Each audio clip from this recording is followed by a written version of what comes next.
আলহামদুলিল্লাহ, সকল প্রশংসা আমার দয়াময় আল্লাহর। তো আজকে আমি আসলাম সৌদি আরবের চুক তৈয়বা। যারা সৌদি আরবে আছেন তারা চিনতে পারবেন।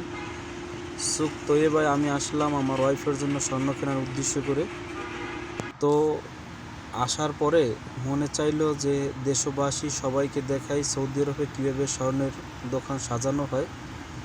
আরেকটি বিষয় হলো যে আমি একটা লোকের কাছে বলেছি যে স্বর্ণের দাম কত।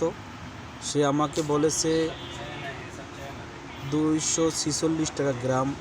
আর একটা লোকের কাছে জিজ্ঞাসা করছি, সে আমাকে বলেছে 290 এবং 300 টাকা গ্রাম। এত ব্যবধান কিভাবে হলো? যদি আমার চ্যানেলটা নতুন হয়ে থাকেন তাহলে সাবস্ক্রাইব করেন।